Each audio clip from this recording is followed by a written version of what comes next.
Uyu munsi ngiye kubabwira kuri operasiyo 5 cyangwa se operations 5 karabutaka za gisirikare zitazibagirana mu mateka y'isi, harimo niyakozwe n'ingabo z'u Rwanda. Mu gihe ku mubumbe w'isi dutuye hatasibye kuba intambara za hato na hato, nyinshi muri zo nta mayeri n'ubuhanga buhambaye zakuraniwe ku buryo zagirwa isomo mu mashuri ya gisirikare atandukanye ku isi. Ariko nye muri zo zasigaye mu mitwe ya benshi ndetse zitangira no kwigwa mu mashuri ya gisirikare kubera ubuhanga n'amayeri zakoreshejwemo. Ibikorwa bya gisirikare byateguranywe ubwenge, umurava, ishyaka ndetse n'amayeri akomeye kandi bikaba mu ibanga rikomeye, byatumye ibintu byinshi ku isi bihinduka, abari bikomerezwa bacishwa bugufi, imbohe zisubizwa ubwigenge, ndetse ibyihebe bibona ingororano yabyo, byose bishingiye ku bwenge buhambaye bwakoreshejwe hamwe n'ibikoresho byihariye bya gisirikare. Ndagushimiye kubw'urukundo watugaragaje umunsi wa kana subscribe kuri iyi channel. Niba nawe utarayikanda nta kiguzi kinini biruze kugusaba usibye kureba munsi y'ikiganiro gatoya mu ibara ritukura ahantu handitse ijambo subscribe ukarikandaho, wamara kurikandaho ugahita ureba hirya gatoya urahita uhabona akazogera nako gakandeho kugira ngo uko tumaze gutunganya inkuru yacu cyangwa se video yacu uzayibona mu wambere 5 kuri 5. Tugiye kugaruka kuri izo operasiyo 5 zabaye ku isi zigasigara mu mitwe ya benshi ndetse harimo niyakozwe n'ingabo z'u Rwanda. Ya gatanu na operasiyo yitwa operasiyo Kitona yakozwe n'ingabo z'u Rwanda muri Repubulika Iharanira Demokarasi ya Kongo. Ntabwo ari intambara nyinshi zarwanywe muri Afurika zigarukwaho ngo amayeri n'ubuhanga zifashishije bigarukweho binigishwe mu mashuri ya gisirikari nk'uko byagenze ku gikorwa cya gisirikare cyakozwe ku ntambara ya kabiri ya Kongo kikitwa Kitona Operation. Ubuhanga bwo kwihutisha intambara no gupakira ingabo zigezwa ku ntera ndende inyuma y'imirongo y'umwanzi no kwikura mu mutego hakoreshejwe ikibuga cy'indege ku butaka bw'umwanzi, abasirikare b'u Rwanda bakagaruka i Kigali byagizwe indahiro muri iyi ntambara. Inkomoko kuri operasiyo ikomoka mu ntambara y'igihumbi 1996 ubwo hatangizwaga urugamba rwo gukura Bwana Mobutu Sese Seko wayoboraga Zaire ku butegetsi, akaza gusimburwa na Bwana Laurent Désiré Kabila. Nyuma yo gufashwa kugera ku butegetsi n'ingabo z'u Rwanda, Bwana Laurent Désiré Kabila yaje kwihinduka abamufashije, atandukira igihango cy'inshuti z'urugamba, atangira kubatoteza, yibagije ko muri bo harimo n'umugaba w'ingabo ze Bwana General James Kabarebe wari ufite ipeti rya Colonel.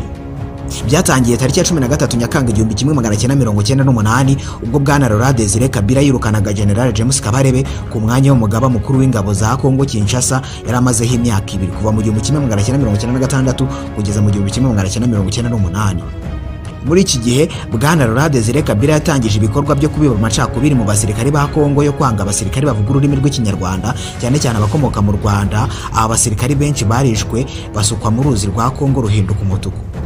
Ku ya gatatu Kanama 1998 nibwo abasirikare birukanwaga Kinshasa barimo abo mu Rwanda, Uganda n'u Burundi bageze Goma hafi y'umupaka w'u Rwanda, batangira kwigarurira n'inkengero zayo ari nako banisuganye.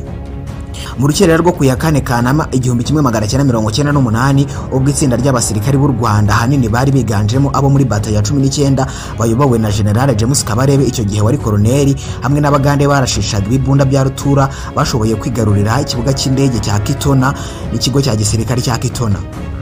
Ikibuga cy'indege n'ikigo cya gisirikare cya Kitona biherereye mu birometero 1500 uvuye i Goma no mu birometero 320 uvuye mu mujyi wa Kinshasa. Nyuma yo gufata Kitona, aba basirikare bagiye bafata n'utundi duce dutandukanye hafi kugera Kinshasa. Muri urugamba Kabila yahungiye mu mujyi wa Lubumbashi nyuma yo kubona ko byamukomeranye, ahita yitabaza ibindi bihugu by'umwihariko ibihuriye mu muryango w'iterambere ry'ubucuruzi muri Afurika y'Amajyepfo SADC cyangwa se SADC, asaba inkunga mu bya gisirikare. Ku ya 17 Kanama abanyamuryango batatu ba SADC cyangwa se CADC barimo Zimbabwe, Angola na Namibia bamuhaye inkunga ndetse bohereza ingabo muri Kinshasa zabashije kwigiza inyuma ingabo zashakaga kumukura ku butegetsi zari zibumbiye muri Love for Congolese Democracy cyangwa se LCD. Ku ya 23 Kanama wari perezida wa Angola Jose Eduardo dos Santos yatangaje ko ingabo ze zigera ku 2500 zari zitwaje intwaro za rutura n'indege z'intambara zigiye gucunga Kinshasa. Ingabo za RCD cyangwa se Rally for Congolese Democracy zigejwe inyuma zisubira mu misozi zijya gutegura urugamba rushya rwaje kurangira ziguye gituma abasirikare ba Angola bagera kuri 400 bari barinze ikibuga cy'indege cya Makera do Zombo muri Angola mu gitero cyagabwe kuri Nzeri mu 1998.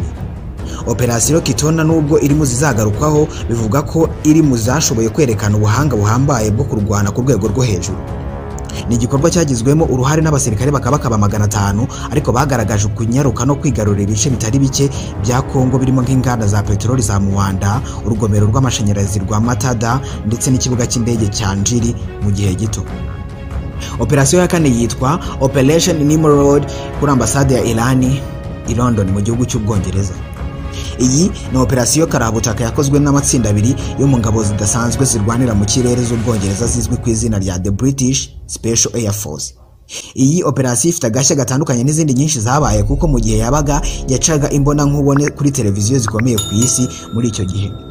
Iyi operasiyo yatangirwe n'ibyihebe bigera kuri 6 byakomokaga muri Iran mu itsinda ryitwa Democratic Revolutionary Movement for the Liberation of Arabistan cyangwa se DRMRA, byari bimaze gufata bugwate abaturage bagera kuri 21 muri ambasade ya Iran iri mu murwa mukuru w'Ubwongereza i London. Ibi byihebe byamaranye aba baturage iminsi igera kuri 6 kuva kwa 31 Mata kugeza kuwa 5 Gicurasi 1980. Ibi byihebe byasabaga Ubwongereza ko bwabwira Iran ikarekura imbohe 91 yari ifunze maze nabyo bikarekura imbohe ntacyo bizitwaye. Nyuma y'uko ibiganiro guverinoma y'Ubwongereza yagiranye n'ibyihebe ntacyo byagezeho, maze ibyihebe bigafata umwanzuro wo gutangira kwica imbohe ako kanya kuko imbohe ebyiri zahise zicwa. Ubwongereza bwahise bwohereza abakomando kabuhariwe 30 maze bamanukira mu bisenge bya ambasade ya Iran bihangana bikomeye n'ibyihebe. Kuri za kamera mu mihanda itandukanye ku isi, ibyihebe byishwe umusubirizo harokokamo umwe wenyine nyuma za gufatwa agatirwa imyaka 27. Ni operasiyo yabaye mu gihe kigera ku minota 17 gusa, ariko yari y'amaraso. Operasiyo ya gatatu yitwa Operation Neptune Spear yo kwivugana Osama bin Laden. Rob O'Neill niwe musirikare warashe amasasu yahitanye Osama bin Laden. Iki ni igikorwa cya gisirikare cyahitanye ikihebe Osama bin Laden ku ya mbere Gicurasi 2011 kidateze na rimwe kuzibagirana mu mateka y'isi. Ni igitero cyakozwe ndetse kinakoreshwamo abasirikare bo mu itsinda karabutaka The Naval Warfare Development Group yo mu ngabo za Amerika zizwi nka Navy SEAL zijya gutabaraho rukomeye. Bin Laden yari yarabuze igihe kinini, nuko nyuma za kuboneka nyuma y'uko abashinzwe ubutasi muri Amerika bakurikiranye umwe mu bantu bamutwariraga ubutumwa nyuma y'imyaka hafi 20 bamuhiga baramubuze. Nyuma y'uko bimenyekanye ko Bin Laden yihishe i Abu Dhabi muri Pakistan, Perezida Obama yahuye n'abajyanama bakuru mu by'umutekano mu gihugu kugira ngo bategure gahunda yo kumuhitana. Mu byumweru 6 byakurikiyeho we n'abajyanama bahuye inshuro enye. Ku ya mbere Gicurasi 2011 iri tsinda rya Navy SEALs The V Group bafashe urugendo berekeza i Abu Dhabi mu birometero 500 turutse ku mupaka wa Pakistan na Afghanistan bari mu ndege ya kajugujugu yo mu bwoko bwa Black Hawk nyuma yo kubona amakuru ahagije y'iperereza. Barahageze ku nyubako Osama bin Laden yarimo, babanza guturitsa urukuta kugira ngo babashe kwinjira, ari nako bahangana n'abarinzi bari hanze. Mu igorofa rya mbere niho batsinze wa mugabo wamushyiraga amakuru maze barakomeza barazamuka, bageze ku igorofa rya gatatu basanga Bin Laden ashatse kubarwanya, baramurasa amasasu 3 y'umuzinga agwa aho ngaho. Iyo yari operasiyo yahitanye Osama bin Laden. Operasiyo ya kabiri yitwa Operation Thunderbolt ku kibuga cy'indege cya Entebbe muri Uganda. Iki ni igitero cyakozwe n'umwe mu mitwe y'abakomando kabuhariwe witwa Sayed Makatari wo mu ngabo za Israel wakunze kuvugwaho kugaba ibitero bikaze hanze y'igihugu cyabo. Kwa 27 Kanama 1976 nibwo ibyihebe byo mu mutwe wa Popular Front for the Liberation of Palestine cyangwa se FPRP waharaniraga kubohoza Palestine byashimuse indege ya kampani ya Air France yari ivuye Tel Aviv igana i Paris, ariko igomba kunyura Anthems mu Bugereki. Mu bagenzi binjiriye i Anthems mu Bugereki harimo ibyihebe 4, bibiri byo mu mutwe witaga wa rubanda uharanira kubohora Palestine ariko warwaniraga hanze y'igihugu FPRP-AO ukayoborwa na Wadi Haddad. Ibindi bibiri byarabadage Wilfried Bosse na Brigitte Kaufmann wo mu mutwe w'iterabwoba German Revolutionary Cells. Ibi byihebe bikimara kwinjira mu ndege bahise bayishimuta barayiyobya bayerekeza i Benghazi muri Libya, bahamara amasaha 7 bongeramo amavuta. Icyo gihe abayobeje indege barekuye umunya-Israel wavukiye mu Bwongereza Patricia Martel, batekerezaga ko ashobora kugira ibibazo by'ubuzima bitewe nuko yari atwite. Ibi byihebe byasabye miliyoni 5 z'amadolari ya Amerika kugira ngo barekure iyi ndege, ndetse bongeraho ko Israel igomba kurekura imfungwa 53 z'abanyapalestine, harimo ibyihebe 40 bigenzi byabyo n'abandi 13 baturuka mu bindi bihugu. Impande zombi zananiwe gufata umwanzuro maze ibyihebe bihita bihagurutsa indege, bavuye i Benghazi nka saa 9:15 z'umugoroba kwa 28 Kanama, nyuma y'amasaha arenga 24 ihagurutse Tel Aviv igera ku kibuga cya Entebbe muri Uganda ku bufasha bwa Idi Amin Dada wayiyoboraga. Bageze Uganda abagenzi baciwemo ibice, abanya-Israel bajyanwa ukwabo n'abatarabo muri Israel bashyirwa ukwabo. Nyuma y'iminsi 2 imbohe 148 zitarimo abanya-Israel burijwe indege bajya mu Bufaransa. Isiraheli yahise itegura abakomanda 100 bari bayobowe na Lieutenant Colonel Jonathan Netanyahu, mukuru wa Minisitiri w'Intebe wa Isiraheli uyu munsi. Bahagurutse mu rukerera ku kibuga cy'indege cya Tel Aviv berekeza muri Uganda ku butumburuke bwo hasi kugira ngo radari yo mu Misiri itababona. Ingabo za Isiraheli zageze ku kibuga cya Entebbe kuwa 3 Nyakanga saa 5 z'ijoro zitwaje imodoka y'umukara ya Mercedes yasaga neza niyatwaraga Idi Amin Dada n'izindi za Land Rovers zakundaga kumuherekeza zibasha guca ku burinzi. Igitero cyose cyamaze iminota 53 kubohora abantu bitwara iminota 30 gusa. Ibyihebe byose byarishwe ndetse n'abasirikari ba Uganda bari hagati ya 33 ndetse na 45 baricwa. Abari bafashwe bugwate bagera ku 102 basubijwe muri Isiraheli banyuze Nairobi muri Kenya. Mu mirwano itaramaze igihe kinini abakomando 5 ba Isiraheli barakomeretse ndetse uwari ubayoboye Jonathan Netanyahu ahasiga ubuzima. Na n'ubu iyi operasiyo iri muzigwa cyane mu mashuri ya gisirikari ku isi yose. Operasiyo ya mbere karabutaka yakoranwe ubwenge budasanzwe yitwa Operation Trojan Horse.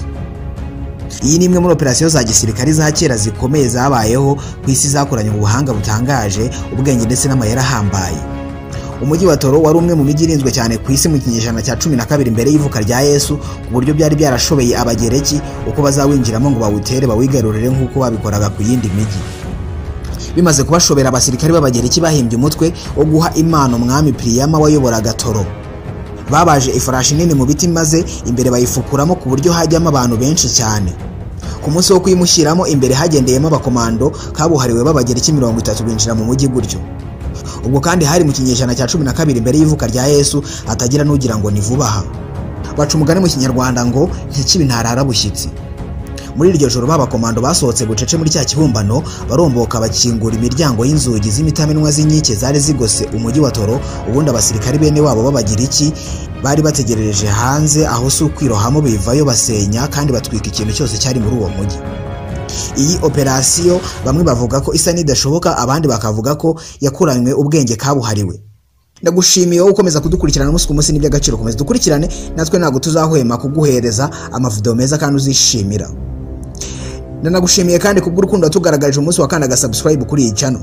Niba nawe utarakanda subscribe kuri iyi channel nta kiguzi kinini birubuze kugusaba usibye kureba munsi ikiganiro gatoya mwibara ritukura ahantu handitse ijambo subscribe ukarikandaho, amara kurikandaho ukareba hirya gatoya ugahita uhabona akazogera nako gagakandaho kugira ngo uruko tumaze gutunganya video yacu uzajye wibona mu wa mbere 5 kuri 5. Njyewe nitwa Ikwishimwe Emmanuel, ndagushimiye ukomeze kugira umunsi mwiza.